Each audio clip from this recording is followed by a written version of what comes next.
Et bonjour à tous, bonjour à toutes. Et on commencera par un petit mot d'introduction, mais très rapide, pour remercier la Fédération de la mode circulaire de nous avoir associés à cette journée. On est vraiment ravis d'être là, et puis on remercie tout particulièrement les 40 experts qu'on a interviewés et qui ont permis d'enrichir cette étude. Alors, il y a déjà beaucoup de chiffres qui ont été donnés tout à l'heure. On ne va pas forcément les reprendre tous un par un. On va se focaliser sur la taille du marché du textile, donc 2% du PIB mondial. Et sur ces 2% du PIB mondial, l'Europe, le marché européen, c'est à peu près 500 milliards. On en a parlé également, ça représente à peu près entre 46 et 42 pièces en fonction de la date à laquelle on se positionne, 42 vêtements achetés par an par Européen, avec une durée de vie qui ne fait que se raccourcir. On a, si on reprend le bilan carbone d'un vêtement, à peu près 3 tiers, un tiers qui est lié à la production de la matière première, un tiers qui est lié à la production du tissu en soi, et un tiers qui est lié à son usage et à son transport. C'est donc sur ces 3 leviers qu'il faut jouer, allonger la durée de vie des produits, limiter la ressource en matière vierge, et évidemment, j'ai perdu mon mot, c'est pas grave. Les business circulaires et leur intégration dans le business textile, c'est évidemment la réponse pour limiter cet impact écologique du marché du textile. Business circulaires sur lesquels on est convaincu de leur utilité environnementale, mais pour lesquels le bénéfice économique est plus difficile à démontrer. Il est plus difficile à démontrer, déjà parce qu'on a assez peu de recul et donc de data points financiers pour juger de leur rentabilité, aussi parce qu'ils souffrent d'un manque de conviction dans leurs implémentations et qu'ils n'ont pas forcément été encore passés à l'échelle.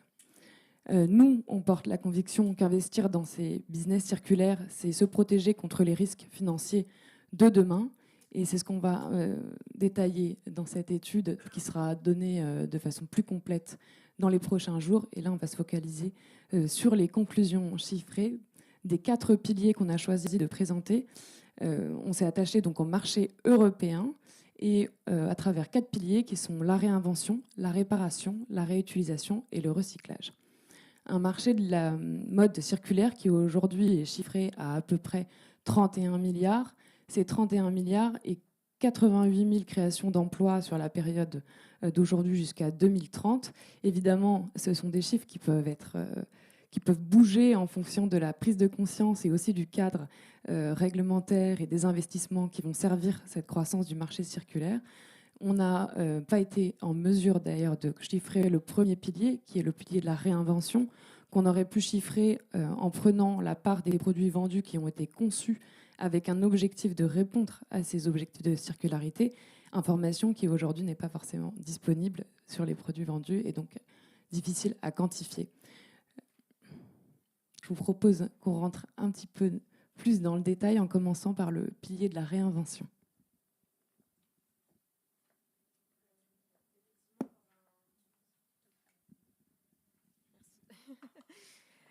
Effectivement, dans un contexte où aujourd'hui 80% de l'impact environnemental d'un vêtement est généré au moment de sa conception, il nous a paru important de mettre en place un pilier complémentaire qui tienne compte justement de cette phase amont de la conception du vêtement.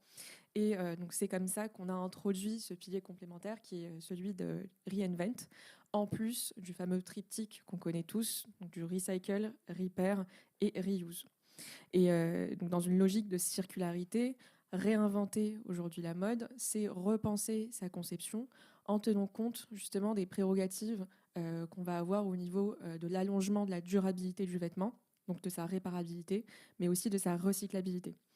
Et donc le fruit de notre réflexion aujourd'hui autour de ce pilier Reinvent, c'est de déterminer tous les éléments, toutes les actions possibles qui permettent justement d'y contribuer et qui se positionnent toutes sur les 3 premiers maillons amont de la chaîne de valeur, c'est-à-dire le design, le sourcing et la production. Et donc on va retrouver au niveau du design une première action principale qui est celle de l'éco-conception, l'éco-conception, c'est-à-dire la conception du vêtement au service de l'allongement de sa durée de vie, et donc plus concrètement au service de sa réparabilité et de sa recyclabilité. Et donc, par exemple, là, on va retrouver de la fabrication de vêtements monomatériaux ou alors de la conception modulable de vêtements qui permet de plus facilement, par exemple, les démonter ou avec des composantes amovibles pour faciliter la réparation, mais aussi le recyclage. On va avoir aussi l'optimisation de l'utilisation des matières premières, où là, on va anticiper de manière stratégique la conception, donc vraiment dès le niveau du patron du vêtement, de manière à pouvoir optimiser la conception, la fabrication et réduire les déchets ensuite au niveau de la production. Quand on passe au niveau du sourcing, on va avoir encore une fois 2 actions principales. La première, c'est l'amélioration du sourcing de matériaux durables, donc privilégier au maximum le sourcing de matériaux recyclables et ou recyclés et respectueux de l'environnement. Mais également l'amélioration ou l'accroissement de la transparence et de la traçabilité du vêtement, c'est-à-dire avoir un maximum d'informations possibles sur leur provenance, des matériaux qui sont utilisés, sur l'empreinte carbone qu'ils génèrent dans la conception du vêtement, mais aussi des informations sur les caractéristiques de celui-ci, c'est-à-dire vraiment les caractéristiques de recyclabilité ou de réparation. Comment est-ce qu'on peut les réparer et comment est-ce qu'on peut les recycler? Tous ces éléments-là, évidemment, on peut les retrouver dans un point important aujourd'hui dans l'industrie de la mode, qui est celui du digital passport, dont on vous parlera un peu plus tard.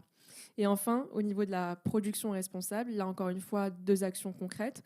La première, c'est l'optimisation des quantités produites, donc essayer d'anticiper au maximum la demande et donc le besoin sur le marché qui est exprimé par le consommateur pour y adapter la production et y adapter le sourcing, donc remonter au niveau de la chaîne de valeur.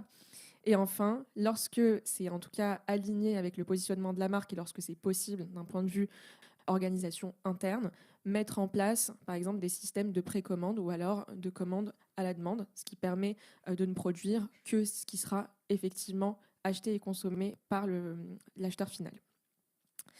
Et donc, aujourd'hui, ces actions concrètes au niveau du pilier Reinvent, elles permettent d'adresser un ensemble de prérogatives, mais surtout d'adresser aujourd'hui des attentes des consommateurs qui sont en pleine évolution et qui démontrent un vrai changement au niveau de la sensibilité des consommateurs, comme nous le démontre une étude récente qui a été menée et qui nous montre par exemple que 65% des consommateurs français aujourd'hui considèrent que l'engagement des marques au niveau du développement durable constitue un réel critère d'achat pour eux. Donc il y a un ensemble évidemment d'actions qui peuvent être mises en place par les marques qui, elles, peuvent d'ores et déjà s'entourer d'un ensemble d'acteurs qui font partie de leur écosystème pour commencer à mettre en place le pilier Reinvent. Je pense notamment aux fournisseurs de matières premières circulaires qui vont leur permettre à la fois de se sourcer en matières premières respectueuses de l'environnement et à l'impact amoindri au niveau environnemental, mais aussi de pouvoir justement introduire la notion de circularité dès le moment du sourcing. Et là, on va retrouver un ensemble d'acteurs qui peuvent agir là-dessus, typiquement Ricovo ou Nonasource qui, par exemple, propose du dead stock pour les marques, mais aussi WeTurn qui peut agir là-dessus. On va avoir également une deuxième typologie d'acteurs, donc c'est les enablers. Là, on va parler plutôt d'entreprises ou de startups qui vont accompagner les marques dans la mise en place de mesures, par exemple l'implémentation de mesures d'impact ou de traçabilité ou de transparence sur la chaîne d'approvisionnement. On va retrouver encore une fois d'autres acteurs comme Product DNA, Fairly Made qu'on a eu l'occasion de rencontrer. Et enfin, tous les consortiums ou les instances de gouvernance qui imposent aujourd'hui un cadre réglementaire sur l'industrie de la mode, mais qui, de la même manière, vont réussir à accélérer justement la transition vers une industrie circulaire au niveau de la mode. Et donc, ces actions-là, évidemment, elles rencontrent un ensemble de challenges. Mais aujourd'hui, les marques qui se positionnent sur le Reinvent ont déjà mis en place un ensemble d'actions qui sont aujourd'hui des bonnes pratiques autour du pilier Reinvent, comme par exemple l'éco-design, on en a parlé au début. Donc l'éco-conception, c'est-à-dire vraiment opérer un réel switch entre les phases de design et les phases de sourcing pour faire en sorte que le design soit au service du sourcing et non l'inverse, mais aussi par exemple s'accompagner d'un ensemble d'acteurs qui permettent de mettre en place des outils de prédiction de la demande ou alors des outils de collecte de données, puisque l'industrie de la mode aujourd'hui est une industrie qui n'est pas suffisamment data intensive. Et aujourd'hui, on sait qu'on peut justement capitaliser sur les données qui sont collectées autour de la traçabilité des vêtements, mais aussi autour de leur réparabilité et de leur recyclabilité pour pouvoir agir au mieux dès le moment de la conception. Et donc, au-delà de ça, on va avoir des actions qui agissent plutôt sur l'allongement de la durée de vie du produit, et notamment les actions, par exemple, telles que le marché de la seconde main. Et je vais passer le micro à Mina pour vous parler du pilier reuse. Merci. Alors, en effet, reuse, le réemploi. Réemploi, qu'est-ce que c'est? C'est évidemment, on le sait tous, allons maintenir les produits en circulation le plus longtemps possible. C'est l'objectif final. On s'est concentré dans l'étude. On s'est concentré sur l'étude sur deux sujets, la seconde main et la location de vêtements. Les modèles économiques de ces deux catégories de produits sont assez divers. Il y en a pas mal, que ce soit pour la location par des abonnements ou en one-shot, selon les besoins un peu plus ponctuels. Et sur la partie de la seconde main, il y a évidemment les dépôts-ventes qu'on connaît tous, mais qui sont parfois un peu poussiéreuses. Les boutiques de revente physique ou en ligne. Et surtout, toute une nouveauté de plateforme digitale de revente entre consommateurs qu'on connaît, en C2C avec Vinted & Go, en C2B2C, je ne me suis pas trompée de lettres, avec Vestiaire Collective. Mais la vraie nouveauté, c'est les marques qui s'y mettent aussi sur cette vente de C2B2C et qui est vraiment la nouveauté sur ce marché-là. Tous ces modèles économiques montrent qu'il y a quand même une certaine activité sur le secteur, que ça bouge. Et pour donner quelques chiffres, parce qu'en effet, on est KPMG et qu'on aime bien ça, les estimations montrent qu'il y aura 75 000 emplois créés sur la seconde main d'ici 2030, que le marché de la seconde main connaît une croissance annuelle de 8,5% par an. Et si cette tendance se poursuit, il devrait atteindre environ 26 milliards d'euros d'ici 2030. En d'autres termes, c'est un vrai... si ça continue sur cette tendance-là, ça va prendre une part très importante du business de la mode tout court. Je vais avancer. Évidemment, il y a beaucoup si le marché s'agrandit, les bénéfices environnementaux augmentent évidemment aussi. Ils sont assez logiques à comprendre. On préserve des ressources naturelles, on préserve de l'eau, etc., etc.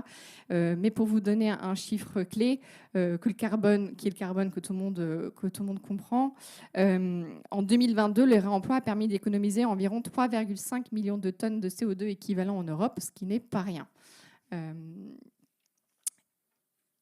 Évidemment, vous pourrez... L'étude sortira la semaine prochaine. Il y aura plus de détails sur tout ça dans la version longue, si vous avez envie de détails.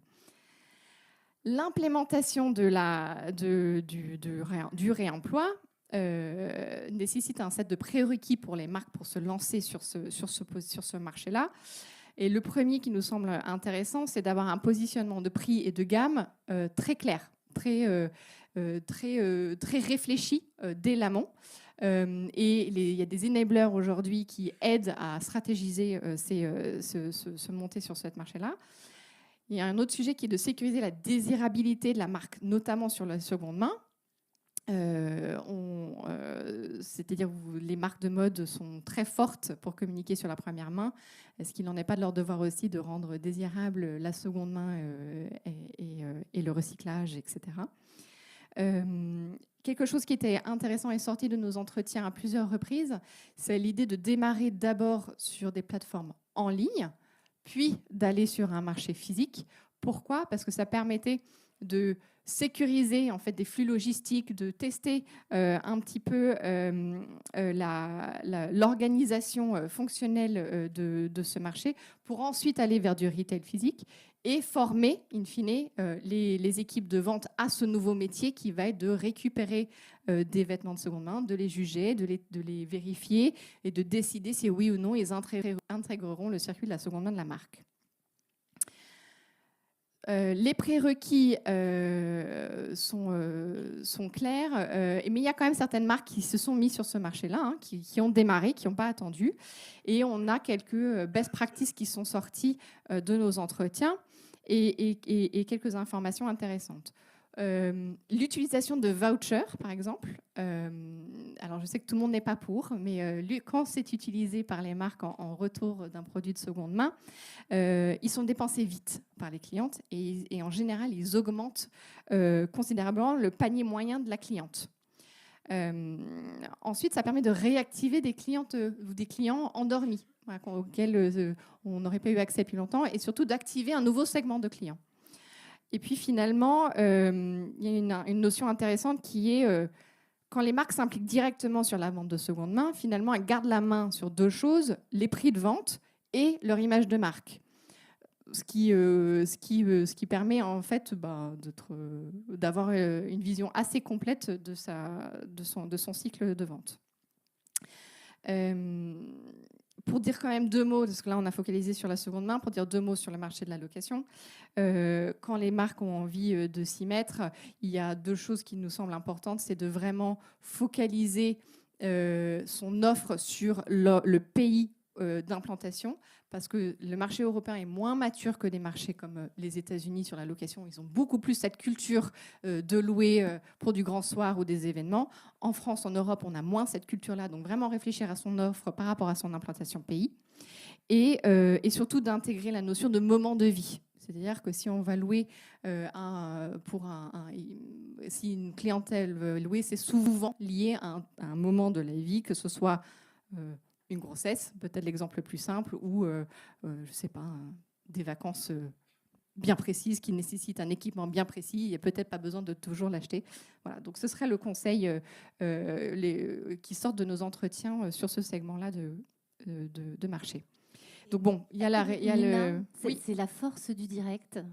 Et c'est aussi l'avantage de mon rôle ou l'inconvénient, c'est de dire qu'on est dans un timing où on a dépassé un petit peu le temps. Donc ce que je voudrais dire, c'est que cette étude, elle est incroyable parce qu'elle donne des données pour pouvoir défendre ces nouveaux business models, pour avoir des enseignements et des chiffres. Je pense que KPMG sera ravi de venir dans vos organisations, vous présenter plus en détail tous les enseignements. Et je te laisse 2 minutes pour pouvoir conclure.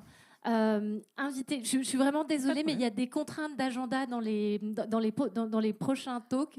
Et comme on a pris beaucoup de retard, je voudrais surtout que cette étude, on ne passe pas à côté, qu'on puisse la partager dans son intégralité et que tu puisses, en 2-5 minutes, conclure avec les messages clés et surtout nous donner envie de vous inviter à la partager avec l'ensemble de nos membres. Je fonce sur les conclusions ? On y va. On y va, on avance. On avait plein de trucs à vous dire, c'est dommage.